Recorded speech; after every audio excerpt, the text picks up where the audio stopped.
Hey folks, welcome to the channel. I'm Don. This is Rockin' the Country. I'm smiling already because I've reacted to this artist, Tosha Hill, a couple of times and was absolutely just blown away. And I mean, some of the artists you guys recommend to me do blow me away, but it's kind of rare. I sometimes I'm just spellbound by how good an artist is, and then there's sort of like another gear, another level. And I think I said in one of Tosha's, the reactions I did to her, that I think I stopped the video and I said that, you know, some people aspire to be something. Other people just are something. They are purely that thing. And they found themselves in that occupation being not, I don't want to say what they were born to be as though they had no choice in it, but it's sort of like everything works. Every cell in their body agrees with everything they are doing in that field. And that's Tosha. My opinion, obviously, because I'm the one talking. 40 Miles is the song. Penny Hedlund made a gift to the channel for me to do this. So Penny, thank you for this. And Penny's the one who introduced us to Tosha in the first place. So we owe her a quadruple debt of gratitude. And I think you said that this was featured in Rolling Stone magazine, along with there were 5 songs that she'd written with her father. And I guess maybe those were the ones. But from what I could tell, this is the title track to the album, 40 Miles. So we're going to see. But I think you'll see, if you haven't heard Tosha before, that she's a unique talent.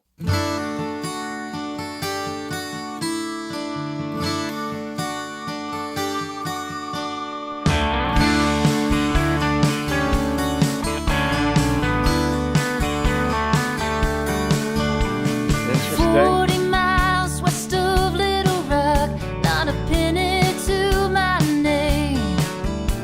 I woke up this morning cold and lonely, slept last night in the blowing rain, and it poured down on me, and the howling wind wasn't much for company.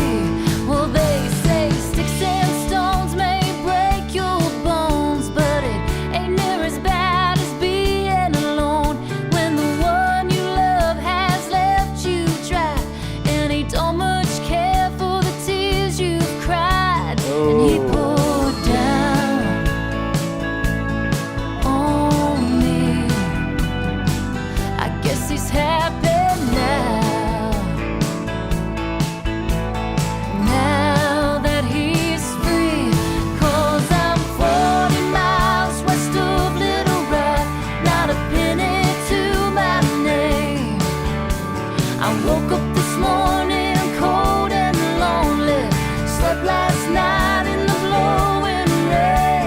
All right, I'm wondering, is she on her way to Little Rock or is she leaving Little Rock? It's not germane to the song, but she's from Alabama. So in my brain, I'm thinking, well, if you go from Bama to Little Rock, Arkansas, it's a haul. But this is, well, I'll make these comments at the end about the song itself. And it poured down on me, and the howling wasn't much for company.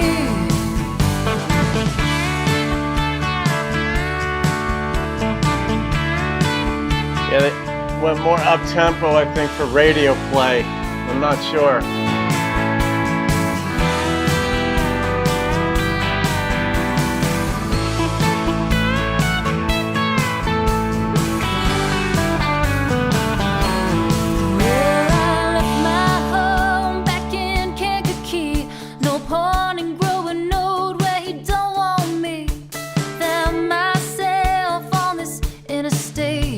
Hitching a ride, looking for a break, and that sun came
Interesting the way they had her singing her own lyric in the background. She reminds me of Cherie Austin. I was trying to think of it during it. Not every cadence, because she has a raspy, breathy voice at times that is just so perfect. There were times where she so reminded me of Cherie Austin, Cherie Austin was like the second or third country album CD I ever bought, because I'd heard that song One Solitary Tear, and I'm like, I've got to have that CD to find out who this artist is. And I wasn't even in the country at the time, and yet I'm like all about it. And her voice reminded me at times. I could have done without the drum track in this thing, maybe because I have an oversensitivity to the fact that Nashville loops that drum track and so often in the pop songs. And I wouldn't categorize this as pop. It's not pop. I think she'd be allergic to pop. That's just my guess based on the other songs I heard. One of her songs I rated a 10. And her performance ability is way beyond. I can't even tell how old she is. I can't tell if she's 22 or 35. Like, she just has something that, a certain je ne sais quoi, something about her that you can't tell how old she is. But she's got a quality. I want to say beyond her years, but only because I don't know how old she is. I can't really say that. But in the other songs that I'd done, it was there. And in this, so this was a bit different. I mean, you do want to get some traction. And so you can't have every song just be sort of like a Joni Mitchell, sort of like singer-songwriter, Bluebird Cafe, sit, be quiet type of song. You've got to have a variety. You try different things out. But her voice in this, I always focus on her voice and how she's singing it, because the comments I made in the beginning absolutely apply to her as a performer. And when you're going to have an album, I think this is the title track to the album. Of course, you want to make somewhat of a splash. And so this was up-tempo, but it was sad. And because she'd gotten left. And I love what gets left out of songs. I've come to love a lot of things in life where things are left for me to sort of insert myself in and feel things. Because when you give so much detail, it precludes your imagination. It kind of steers it. And sometimes I want that. Sometimes we want more detail. You got to have a balance there. But good songwriters, and that probably doesn't even cover it, just people who have an awareness, who happen to write songs, are very good at that dynamic of leaving stuff out.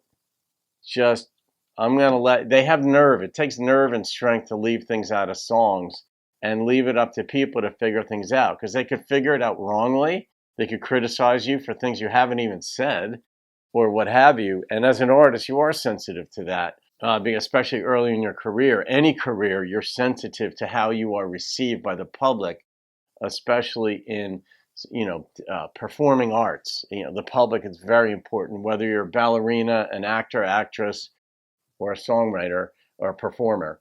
So, all right, Penny, I'm going to rate this song. So the number that popped into my head was an 8.4. And that's on the strength of, because the headphones, when I have the headphones on, I could focus on things much more clearly than when I'm just listening, say, in my car or around the house or whatever. And her voice I'm so curious to see where her career goes from here. Like Mo Pitney, I hope that, like, Nashville just doesn't get their hooks in her, so to speak. And Nashville plays a really big part in a good way of getting artists exposure. And, a guy like Joe Nichols, who's from Arkansas, actually, no, he's from Rogers, Arkansas, not Little Rock. He does a lot of traditional country stuff. He's got his pop stuff out there, but when you have a name that sells, you also can return to your roots, and the labels give you more latitude, and you can expose pop country fans to more traditional stuff. In any case, when I say I hope Nashville doesn't she's going to make up her own mind, and if she becomes a more of a pop artist, that's obviously her decision. But when I hear an artist that is a generational artist vocally, and I think her awareness of life and how to present things is just absolutely top shelf, that I just want to see that purity remain. But I mean, we can all wish, right? So, Penny, thank you again for that. And maybe Tosha will see this at some point. That will be wonderful. But if not, we've seen it. Okay, folks, have a great day. I'll see you on another video. Keep rocking the country.